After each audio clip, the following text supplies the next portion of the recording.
ሰላም ሰላም ጤና ይስጥልኝ ውድ ቤተሰቦቻችን እንደምናችሁ። በዛሬው ቆይታችን የምንመለከተው የሂስትሪን የቻፕተር 6 የ6.3ን ሞደርናይዜሽን አቴምፕት የሚለውን ሀሳብ ይሆናል ማለት ነው። እስከ መጨረሻው ድረስ አብራችሁን ይቆዩ። እንግዲህ ስለዚህ ሀሳብ ስንመለከት እንግዲህ ከዚህ በፊት በነበረው ስለ ኢትዮጵያ ሞደርን ሂስትሪ ከአጼ ቴዎድሮስ ጀመር እስከ ምኒልክ ያለውን አካባቢ ነው የተመለከትነው። ዛሬም እዛ አካባቢ ውስጥ ግን ሞደርናይዝ ለማድረግ ምን አይነት መንገዶችን እየተከተሉ ነበር የሚለውን ሀሳብ ነው በተመሳሳይ የምንመለከተው። Theodore II had better information about Western governance and technology than his predecessors, and he took some important measures in this regard. አጼ ቴዎድሮስ ስለ ዌስተርን አመራራቸው ቴክኖሎጂያቸው ምን ይመስላል የሚለው የተሻለ እውቀት አለው፣ የተሻለ መረጃ አለው ተብሎ ይታሰባል። ለዛም ነው የተለያዩ ነገሮችን ከዌስተርኑ ጋር ቁርኝት ለመፍጠር የሞከረው።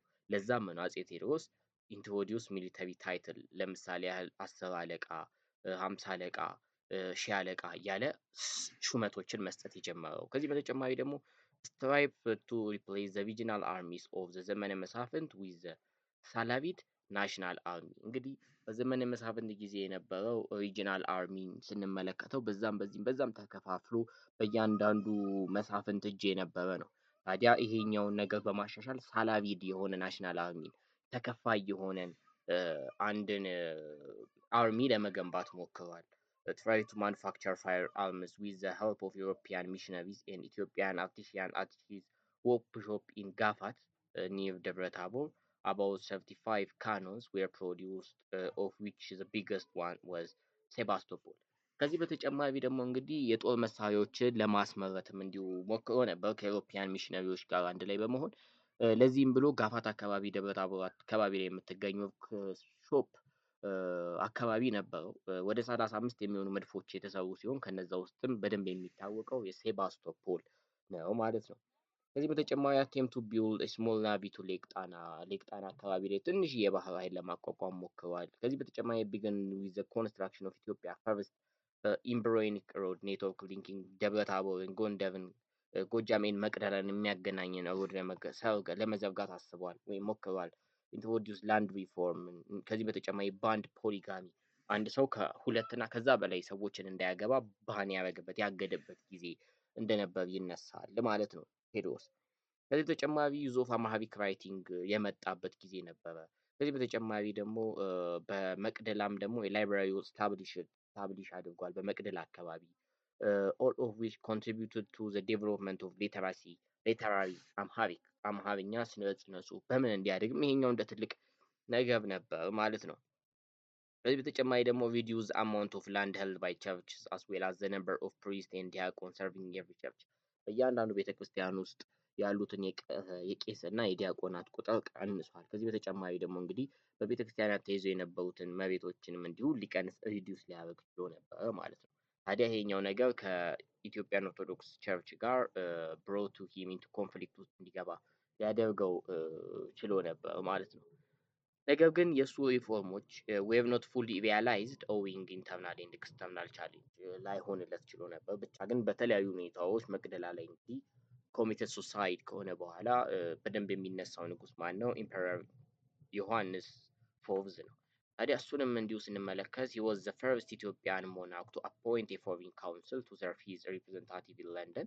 በኢትዮጵያ ለመጀመሪያ ጊዜ የውጭ ጉዳይ ካውንስልን የሾመው መሪ ዮሐንስ አራተኛ ነው። ከዚህ በተጨማሪ ፍሬንች ሜካኒክ ሬኔ የሚባል ሁንጋሪያን ገንስሚዝን ከተለያዩ የውጭ ሰዎችን እየቀጠረ ያሰራ ነው። የግሪክ ፊዚሺያን ነበረው ኒኮላስ ፓርሲስ የሚባል ኢታሊያን ቢልደርም ነበረው ጊቻሞ ናቬቲ የሚባል እንደዚህ አይነት ሰዎች ነበሩ። ከዚህ በተጨማሪ ደግሞ እንግዲህ he was also the first to introduce modern smallpox vaccine ለስሞል ፖክስ ክትባት ለመጀመሪያ ጊዜ ያመጣውም እንግዲህ በተመሳሳይ መልኩ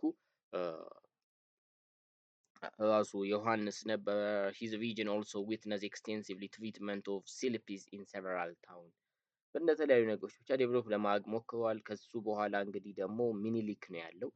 ሚኒሊክን ስንመለከት ሞርሊ ዘ ፖስት አድዋ ፒሪድ በኢምፐረር ሚኒሊክ ጊዜ የመጡ አዳዲስ ነገሮች ሞደርን እንድትሆን ኢትዮጵያ ያደረጉ ነገሮች በጣም ብዙ ናቸው። እነሱንም ስንመለከት እንግዲህ ኤስታብሊሽመንት ባይ ኢምፐረር ሚኒሊክ ዘ ሰከንድ ኦፍ ፖስታል ሰርቪስ ኤንድ ቴሌኮሙኒኬሽን የቴሌ የፖስታ ሰርቪስ ኮንስትራክት ኦፍ ሬልዌይ ላይን የባቡር መስመር ከጅቡቲ እስከ አዲስ አበባ ድረስ ኦፕኒንግ ባንክ ኦፍ አቢሲኒያ በ1905 ሂዝ ኦወን ሲልቨር የራሱን ፎቶ ያለበትን በማሪያ ትሬዛ ፋንታ የሲልቨር ኮይን የገባበት እቴጌ ሆቴል ወይም ናው ጣይቱ ሆቴል ተብሎ የሚጠራው የተገነባበት ዳግማዊ ምኒልክ ስኩል የመጣበት የራሽያን ሬድ ክሮስ ሆስፒታል የተገነባበት ከዚህም ራሽያን ቫን ሚኒሊክ ዘ ሰከንድ ሆስፒታል የተለያዩ ነገሮች መጥተውበታል። ከዚህም ተጨማሪ ደግሞ ሚኒሊክ ኢንትሮዲውስ ኤውሮፒያን ስታይል ሚኒስተራል ሲስተምን በ1907 ወደ ኢትዮጵያ እንዲመጣ አድርጎ ነበረ።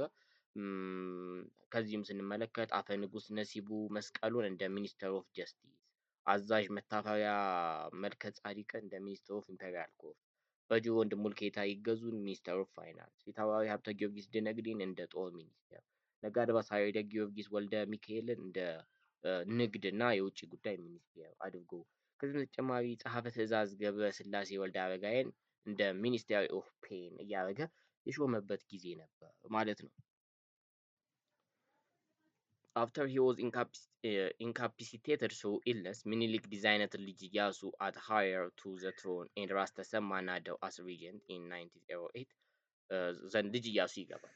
ታዲያ ልጅ ኢያሱ ልክ ህመም ሲያመው ሚኒሊክ ልጅ ኢያሱን እንደ ቀጣይ ተሿሚ አድርጎ እንትን ብሎት ነበር። ምክንያቱም በዚህ ወቅት ሚኒሊክ የራሱ የሆነ ልጅ ስላልነበረው ትሮኑን የሚወርስ ያደረገው ነገር ቢሆን በተለያዩ ጣሊያንም በብሪቲሽም አካባቢ ደግሞ ሚኒሊክ መታመሙ ስለተሰማ አዲስ ሲስተም ሊገነቡ ስለነበር ይሄንን ቶሎ ለማስቀረት ሚኒሊክ ገና ህመም ላይ እንደተያዘ ልጅ ኢያሱን እንደ ተተኪ አድርጎ ሹሞት ነበረ። ራስ ተሰማ ናደውም ደግሞ እንደ አጋዡ ሪጀንት አድርጎ ነበር። ብቻ ልጅ ኢያሱ ሲመጣ ታዲያ የቋረኛ ሲስተምን ዛት ኢንቮልቭ ቼንጂንግ ፔኒንግ ዘ ፕላንቲፍ ኤንድ ዲፌንደንት አንቲል ጀስቲስ ወስ ሴትልድ ቋረኛ የሚባለውን ሲስተም ባና አስቀርቶታል። ቋረኛ ሲስተም ማለት የሆነ ችግር የሆነ ፍትህ እስኪገኝ ድረስ እንትን ማለት ነው። ይሄ ሁለቱንም ከሳሹንም ተከሳሹንም አንድ ላይ በመስራት ቋረኛ የሚባል ሲስተም አለ። ከዚህ በተጨማሪ ደግሞ ሌባ ሻይ የሚባል ሲስተም አለ። ኳየብሊ ሜቶድ ኦፍ ዲቴክቲንግ ክሪሚናል ወንጀለኛን ለማወቅ ብለው ህፃን ልጅን ያጠጡትና ከዛ በኋላ ላይ ልጁ የሚጠቁምበት ሰው ወንጀለኛ ነው ተብሎ የሚታሰብበት ነበር። ከዚህ በተጨማሪ ሙኒሲፓል ፖሊስ ወይም ትርንቡሌ የሚባል ፎር አዲስ አበባ አስገብተዋል። ኢኒሺየትድ ኦዲቲንግ ኦፍ ገቨርናንስን አስገብተዋል። ትራይ ቱ ኢንተግሬት ኢትዮጵያን ሙስሊም ኢንቱ አድሚኒስትሬሽን ስትራክቸሩ እንዲመጡ አድርጓል። ከዚህ በተጨማሪ ደግሞ የተለያዩ ለምሳሌ ፍሎር ሚል፣ ስዋም ሚል፣ ታነሪ፣ ሶፕ ፋክተሪ የተለያዩ ፋብሪካዎች ሊገነባ ችሎ ነበር ማለት ነው። ከሱ በኋላ እንግዲህ የመጣው ጊዜ ዱዋለ ውል የሚባለው ማለትም ዘውዲቱ እና የራስ ተፈሪ ወይም ደግሞ አጼ ኃይለ ሥላሴ ዘመን ነበረ። እንግዲህ ዘዲያርኪ ወይም ዱዋለ ውል የሚለው ኢምፔረስ ዘውዲቱ በብዛት አዲስ ነገርን በማስገባት አትታወቅም። በዚህም ምክንያት ዘውዲቱ ትራዲሽናሊስት ወይም ኮንዘርቫቲቭ ወግ አጥባቂ ነች ተብላ የምትታሰብ ነች። ታዲያ ራስ ተፈሪ ወይም አጼ ኃይለ ሥላሴ had keen interest to boost the country's image on the global stage through modernization። ስለዚህ ኃይለ ሥላሴ እንደምንም ብሎ ኢምፐረር ኃይለ ሥላሴ ዘ ፈርስት ተብሎ በ1930 እሱ እንዲነግስ ከሆነ በኋላ ዘ ፕሮሙልጌሽን ኦፍ ኢትዮጵያ ፈርስት የኢትዮጵያ መጀመሪያው ህገ መንግስት የተጻፈበት ክቡር ዘበኛ የሚባለውን ነገር ያመጣበት ዘ ኦፕኒንግ ኦፍ ኢትዮጵያን ፈርስት ሚሊተሪ አካዳሚ ሁለት አካባቢ ላይ የመጀመሪያ ሚሊተሪ አካዳሚን የገነባበት ጊዜዎች ነበሩ ማለት ነው። ስለዚህ እነዚህ ሁሉ ቀስ በቀስ ወደ ኢትዮጵያን ወደ ሞደርናይዜሽኖቹ ወደ ሞደርናይዜሽን ወደ ከተሜነት ወደ ስልጣኔ ምናምን የምንለው ነገር እያመጣት የመጣው ነገር ነበር ማለት ነው። ሶሾ ኢኮኖሚክ ዴቨሎፕመንት ሶሾ ኢኮኖሚክ ዴቨሎፕመንትን ስንመለከት አግሪካልቸር ኤንድ ላንድ ተነር ሲስተምን እንመለከታለን። 19th century and early 20th century witnessed an increased demand for farming and grazing። የ19ኛው እና የ20ኛው ሴንቸሪ መጀመሪያ በእርሻ ወይም ይሄ ግጦሽ ምናምን በምንለው ነገር ላይ በጣም የተስፋፋ ነበር። ታዲያ የግብርና ሚና ደግሞ in the politics of the period could be understood from the competition to control surplus producing areas ማለት በዛ ጊዜ ደግሞ በቃ መሬትን ለመቆጣጠር የነበረው ፍላጎት በጣም ሀይ የነበረ ነበር። ታዲያ ለዛም ነው the quest for the land was one factor for territorial expansion by ሚኒሊክ ሰፊ ግዛትን የያዘበት ምክንያት land was required among others to settle and feed their warrior and their family. መሬት እንደምን ያስፈልግ ነበረ? የራሳቸውን የጦር ሰዎች ለማስፈር ለመመገብ የሚያስፈልግ ነበር። ስለዚህ the incorporation of the southern half of the country into the imperial state resulted the redefinition of access to resources in this area በተለያዩ አካባቢዎች እንደዚህ አይነት ሲስተም የነበረው ለዛ ነው ይለናል ለማለት ነው። አገሪቷንም ስንመለከት the state institutionalized different forms of surplus exploration and mechanism to ensure political control in the areas that had peacefully submitted and those resisted። ታዲያ ይሄኛውም ነገር ታዲያ በተለያዩ ቦታዎች ላይ የተለያየ አይነት ሜካኒዝም ሲጠቀሙ ነበር አይደለ? ሲገዙ አንዳንዶቹ እንግዲህ በሶስት አይነት መልኩ ሚኒሊክ ኤክስፓንድ ሲያደርግ ኢን ስሪ ፌዝ በሰላማዊ መንገድ ፒስፉሊ ሰብሚት የሚያደርጉትን በሰላማዊ መንገድ ሲቀበል ፒስፉሊ ደግሞ እምቢ እያሉ የነበሩትን ደግሞ የተለያዩ ቅጣት ሲጣልባቸው ነበር።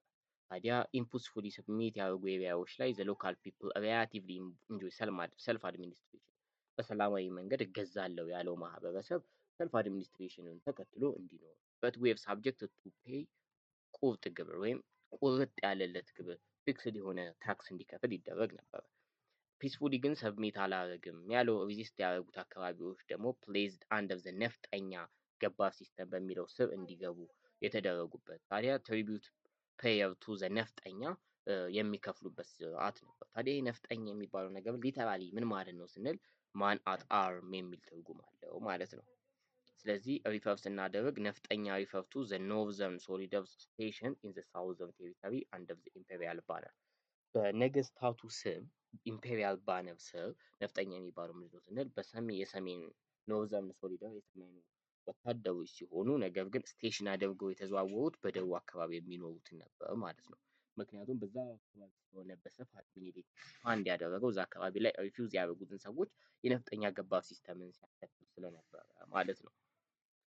The major force of change was exploitative nature of the system that altered both settlement pattern and agricultural system. ታዲያ አንደኛው ጫና ወይም ፎርስ ኦፍ ቼንጅ ምንድነው ስንል ይሄ መበዝበዝ የሚባለው አይነት ነገር ነበረ። ከዚህ በተጨማሪ ደግሞ የነፍጠኛ ገባር ሲስተምም እንደ ኢፌክት አሉ ተጽዕኖ አለው ማለት ፒስፉሊ ሰብሚት ያደርጉ አካባቢዎች ራሳቸውን ባሳቸው ያስተዳድራሉ፣ የተለያዩ መብትም አላቸው። እንደዚህ አይነት አካባቢዎች ግን ሲሆን was the creation of classes like ማለት ይሄ ባላባት ገባር ቴናንት ምናምን እየተባለ የተለያየም ስሞች ይሰጧቸው ነበር ማለት ነው። ታዲያ ቀስ በቀስ እያደገ ገቨርንመንት ኤጀንት ታዲያ ዘ ሎካል ፖፑሌሽን was reduced into ወደ ገባር እና ሌተር ቴናንት ወደሚባለው ነገር እየተሸጋገረ መጥቷል ይለናል ማለት ነው። one major factor that brought change to the agricultural practice was አንድ ትልቅ ለውጥ በግብርናው ፕራክቲስ ላይ ለውጥ ያደረገው ነገር ምንድነው ስንል the beginning of ቀላድ ሲስተም የሚባለው ወይም ላንድ ሜዠርመንት የሚባለው ሲስተም ሲመጣ በአግሪካልቸር ፕራክቲሱ ላይ ኢን 1890s አዲስ ነገር ይዞ መጥቶ ነበር። by which certain social classes gained access to land while the local peasantry in parts of south was disappointed. ሌተር ታዲያ ላንድ ወዝ መከፋፈል ጀመረ። የላንድ ሜዠርመንት ሲስተም መጣ። ታዲያ ለም ሲባል ካልቲቬትድ፣ ለም ጣፍ ሲባል ፓርሽሊ ካልቲቬትድ፣ ጣፍ ደግሞ ሲባል አንካልቲቬትድ የሆነ ኤሪያን መሆኑን መግለጽ ቻለ። ታዲያ ይሄ በመሆኑ ለግብር መሰብሰብ ምክንያቱም ቀላል ሲስተሙ የበለጠ ምቹ ሆኖ ፋሲሊቴት እያደረገ እያሳለጠ ነገር ሆኖ ነበር ለታክሴሽን ማለት ነው። ሌላ የምንመለከተው ነገር ስሌቨሪ ኤንድ ስሌቭ ትሬድ የባሪያ ንግድ የሚባለው ነገር እንግዲህ ስሌቨሪ ትሬድ የባሪያ ንግድ ኤክስፓንድድ ኢን ዘ ሆም ዲው ቱ ኢንክሪዝ ዴማንድ ፎር ስሌቭ ኢን ፎሪን ማርኬትስ ፓርቲኩላርሊ ኢን ዘ ሚድል ኢስት ዱሪንግ ዘ 19th ሴንቸሪ በ19ኛው ሴንቸሪ ዓመተ ምህረት በውጭ የነበሩ ማርኬቶች ወይም በውጭ ሀገራቶች የባሪያዎችን የመፈለግ ፍላጎት በጣም ሀይ በመሆኑ ኢትዮጵያ አካባቢ ከተመለከትን ይሄ ነገር በጣም ኤክስፓንድ ያደረገበት ዘመን እንመለከታለን። ታዲያ እነዚህ ስሌቮችም ወደ ግብፅ፣ አረብ፣ ኦቶማን ቱርኪ፣ ፐርሺያ እንዲሁም ኢንዲያ በሱዳን በኩል በቀይ ባህር እንዲሁም በኤደን ባህረ ሰላጤ ጉልፍ ኦፍ ኤደን በኩል ሲሸጡ ይታያል። ታዲያ ስሌቮች ለምን ይፈለጋሉ ካላችሁ ለግብርና ሊፈለጉ ይችላሉ፣ ለጦር ሊፈለጉ ይችላሉ፣ ሶርስ ኦፍ ገቢ ለማመንጨት ይፈለጋሉ። ታዲያ አንድ ሰውን ባሪያ ሆነህ ትሄዳለህ ካላችሁት በብዛት እሺ ብሎ አይሄድም አይደለ? So several regional and local rulers acquired slaves በተለያየ መንገድ ነበር ባሪያን የሚያድኑት። ሬድ በማገዝ ሊሆን ይችላል፣ በዋር ካፓቪቲ ሊሆን ይችላል። አንዳንዴም ደግሞ ኦፕን የሆኑ ማርኬቶች አሉ፣ ግልጽ ገበያ ባሪያ ይሻሻጡበት እና ወደ እነዚህ ሀገራቶች እንዲሄድና ባሪያ ሆኖ እንዲያገለግል የሚደረግባቸው ሲስተሞች። ታዲያ በኢትዮጵያ ሜጀር ሶርስ ኦፍ ስሌቭ የት ነበር ካልን ኢን ዘ ሳውዝ ዌስተርን ፓርት ኦፍ ኢትዮጵያ ሞርሊ ነበር። ለምሳሌ እንኳን እዚህ ላይ የሚጠቅሰው ነገር አለ። slave raiders capture ቢሊሌ from ጉማ in 1837። እንግዲህ ቢሊሌ ዘፈንም የተዘፈነላት ነች። በደንብ ስሟንም ታቋታላችሁ ብዬ አስባለሁ። ማለት በቅርቡ በተለያዩ በሙዚቃ ስራዎችም ስሟ ስለገነነ እንግዲህ ቢሊሌ ሶልድ ሄር ቱ ኤ ጀርመን ፕሪንሰስ ለጀርመን ፕሪንሰስ ሄርማን ፒከር ማሳኩ ለሚባል ሰው በካይሮ ውስጥ የተሸጠች ሲሆን who changed her name to መህቡባ ወደሚባል ስም ቢሊሌ ስሟ መህቡባ ተብሎ ተቀይሮ and his mistress ልትቀየር የቻለች ነበር። በፊት የነበረው ስሟን ተቀይሮ የጀርመን ፕሪንሰስ ያገባት ሴት ነበረች ቢሊሌ ማለት ነው እንደ ምሳሌ። ከዚህ በተጨማሪ እነ አስቴር ጋኖ እነ ሂካ የሚባሉ ትላልቅ እንትኖች አሉ። ለምሳሌ እነ ሂካን ካየን ትራንስሌትድ ዘ ሆሊ ባይብል ኢንቱ አፋን ኦሮሞ አት መንኩሉ ወይም አመጽዋ አካባቢ ላይ እነ ሂካ ለመጀመሪያ ጊዜ መጽሐፍ ቅዱስን ወደ ኦሮምኛ የተረጎሙ እነ አስቴር ጋኖም እንዲሁ በተመሳሳይ መልኩ የተለያዩ ስራዎችን የሰሩ ሰዎች አሉ ማለት ነው። እንደ በባሪያ ንግድ ሄደው በኢትዮጵያ የመጡት ግን ተከታታይ ኢትዮጵያን ኢምፐረርስ try to stop the slave trade, although not slavery itself, as of the mid-19th century. ተፈሪ banned the slave trade in 1923። በተከታታይ የመጡት ኢትዮጵያን መሪዎችን ስንመለከት እንግዲህ try to stop slave trade ነገር ግን ስሌቭ ትሬድን ለማቆም ሞከሩ እንጂ ስሌቨሪ የሚባለውን ነገር ለማቆም አልሞከሩም። ታዲያ ግን ተፈሪ መኮንን ወይም አፄ ኃይለሥላሴ ከመሾማቸው በፊት ተፈሪ ሆነው ሲመጡ ስሌቭ ትሬድን በ1923 ለመቀነስ ባን ለማድረግ ሞክረው ነበር። ኢሹ ኦፍ ዲክሪ to emancipate slaves, the officer of the abolition of slavery was set up in 1932. Freed slaves were kept under the supervision of ሐኪም ወርቅነህ እሸቴ። ታዲያ የኛው ነገር የተለያዩ ነገሮች አልሆነም። ዘን ኢጣሊያኖችም ደግሞ ለ5 ዓመት አካባቢ ኢትዮጵያ ውስጥም ሲመጡ ፕሮክሌም ዘ አቦሊሽን ኦፍ ስላቨሪ እንደ አዋጅ ለማወጅ ሞክረው ነበር። ከነፃነት በኋላም እንግዲህ አፄ ኃይለሥላሴ the first issue another decree in 1942 abolishing any form of slavery and institution of slavery ማንኛውም አይነት የባሪያ ንግድና የባርነት የሚባለው ነገር አቦሊሽ እንዲሆን እንዲቀር ሊያደርጉ ችለዋል ማለት ነው።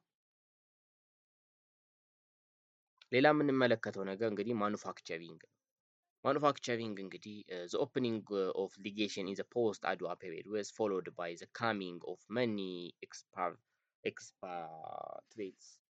እንግዲህ ከአድዋ ድል በኋላ ኢትዮጵያ በዓለሙ መድረክ ላይ ብዙ እይታን መሳብ ቀልብን መሳብ ችላለች። ታዲያ ይህ ነገር ብዙ ነገሮች እንዲመጡ ወደ ኢትዮጵያ አድርጓል። who either come with skill or become agent of introduction of modern manufacturing. Armenian, Greeks, Italians, Indians brought entrepreneurial capacity to develop local manufacturing industry። ታዲያ ከአርመን በሉት ከግሪክ ከኢጣሊያ እንዲሁም ከኢንዲያ የመጡ የተለያዩ ሀገር ዜጎችም የተለያዩ ስራ ፈጣሪዎች የተለያዩ የሆነ አቅማቸውን ይዘው በመምጣት በኢትዮጵያ ውስጥ አዳዲስ ስራዎችን ለመፍጠር የሞከሩበት ዘመንን እንመለከታለን። የተለያዩ ማኑፋክቸሮች የመጡበት ጊዜ እናያለን። ለምሳሌ በሆለታ ግሬን ሚል ዛት ሴት አፕ ኢን 1896 ነበር። በምጽዋ ሳልት ፕሮሰሲንግ ሴት አፕ ኢን 90። እነዚህ መጀመሪያ ተከፈቱ የሚባሉ እንትኖችን እንመለከታለን በ1896 እና 1904 አካባቢ። ከዛ በኋላ እንግዲህ በ1927 አባውት ወደ 25 የሚደርሱ ፋብሪካዎች አዲስ አበባ፣ ድሬዳዋ፣ በአስመራ እና በምጽዋ ሊከፈቱ ችለው ነበር። ታዲያ እነዚህ ፋብሪካዎች እነማን ናቸው ስንል የሲሚንቶ ፋብሪካ ነበር።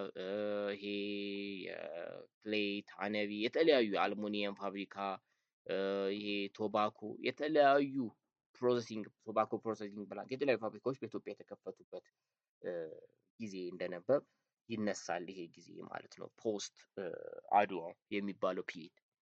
አርቲስቲክ ፕሪንቲንግ ፕሬስ ኤንድ አምቦ ሚነራል ወተር ፕላንትንም እንዲሁ ከተመለከታችሁት የአርቲስቲክ ፕሪንቲንግ ፕሬሶች የመጡበት ይሄ የአምቦ ይሄ ሚኔራል ወተር ፕላንት የመጣበት ይሄ were established before the Italian occupation. More than 10 manufacturing industry were set up after 1928, including during the short lived Italian occupation ይለናል ማለት ነው። በአጠቃላይ ብቻ የተለያዩ ማኑፋክቸሮች በኢትዮጵያ ሊከፈቱ ችለው ነበር። እንግዲህ ቀስ በቀስ ይበልጡን እየዘመነ የተለያዩ ፋብሪካዎች እየተገነቡበት የመጡበት ዘመን በዚህ ያቃኘናል። ሌላው አርባናይዜሽንን እንዲሁ ስንመለከት the expansion of both local and long distance trade since the early 19th century had transformed old market into town የሎካል እንዲሁም ደግሞ የትላልቅ የረጅም የንግድ መስመሮች ኤክስፓንድ ማድረጋቸው እየተስፋፉ መምጣታቸው በ19ኛው ሴንቸሪ ትላልቅ የነበሩ የገበያ ቦታዎች ወደ ከተማነት እንዲያድጉ አመቻችቷል። ታዲያ የባቡር መንገዶችም ታዲያ ጅቡቲ ከአዲስ አበባ ሲገናኝ began operation in 1970 በ1917 ማለት ነው። ኢቮሉሽናል ኦፍ several vast growing ታውኖች እንዲሁ እንዲመጡ አድርጓል። ማለት በዚህ ውስጥ ድሬዳዋ፣ አዳማ፣ ሞጆ እንዲሁም ቢሾፍቱ እና ሌሎች ከተሞች ይበልጥ እንዲያድጉ ሆኖ ነበረ ማለት ነው። እንግዲህ መኒ ሴንተር አት ዛት ዋን ሰርቭድ አስ ሮያል ካምፕስ ታዲያ በዛ ዘመን የተለያዩ ቦታዎች እንደ ንጉስ መቀመጫ ሮያል ካምፕ ሆነው አገልግለዋል። ኢቮልቭድ ኢንቱ ታውን ኮንቨርስሊ ግን ስንመለከተው መኒ ታውን ዲክላይን ዌን ሮያል ካምፕ ሽፍት ቱ ዘ አዘር ሴንተር አንድ ንጉስ የሆነ ቦታ ላይ መጥቶ ሲሰፍር ያ ቦታ የንጉስ መቀመጫ ተደርጎ ስለሚታሰብ እንደ ከተማ እየተስፋፋ ይመጣል። ነገር ግን ንጉስ በተቃራኒ ቦታውን ለቆ ሲሄድ ያ ቦታ ሲጠፋ ይታያል።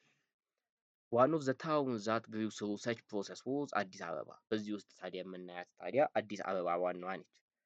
ታዲያ ኢምፕረስ ጣይቱ ብጡል ቹዝ ዘ ፕሌስ ፎር ኢትስ ሆት ስፕሪንግስ ጣይቱም ይሄንን ቦታ እቴጌ ጣይቱም ይሄ ቦታ ባለው ሆት ስፕሪንግ ወይም ባለው ፍል ውሃ ወይም ሆራ ፊንፊኔ በሚባለው ኢን 1886 ልትመርጠው ትችላለች ማለት ነው። ስለዚህ አዲስ አበባ በዚህ ሰዓት ላይ ሴት ሆኖ እስከዛ ድረስ እያገለገለ ይገኛል። ኢን ሳውዘርን ኢትዮጵያ ደግሞ ስንመለከት ኤ ነምበር ኦፍ ታውንስ ኢመርጅድ አት ዘ ሌት ኦፍ 19th ሴንቸሪ የተለያዩ ከተሞች በ19ኛው ሴንቸሪ መጨረሻ አካባቢ የተከፈቱ የተመሰረቱ ሲሆን ዌን ሚኒሊክስ ጀነራል ስታብሊሽ ከተማስ የሚኒሊክ ጀነራሎች ከተማ የሚባሉ የተለያዩ ጋቢሲያን ታውኖችን እንዲሁ አቋቁመዋል። ማለት ጎባ፣ ቲቾ፣ ጎሬ፣ አብጆ የሚባሉ የተለያዩ ከተሞች ተቋቁመዋል። ኢን ኦርደር ቱ ሜንቴን ኮንትሮል ኦፍ ዘ ኦኩፓይድ ፕሮቪንስስ ማለት ነው። ታዲያ ከተሜነትም እንዲህ እያለ እየተስፋፋ መጥቷል ማለት ነው። እንግዲህ ለዛሬ የነበረንን ቆይታ እዚህ ጋር እናበቃለን ማለት ነው። በቀጣይ በሌላ ክፍል የምንመለከት ወይም የምንመለስ ይሆናል ማለት ነው። አብራችሁን ስለቆያችሁ አመሰግናለሁ። እዚህ አጠቃላይ ነገር ላይ ሀሳብ አስተያየት ካላችሁ መስጠታችሁን እንዳትረሱ። እንዲሁም ደግሞ ከወደዳችሁት የተንብስ አፕ ምልክቱን እንድታስቀምጡ አሳስባችኋለሁ ማለት ነው።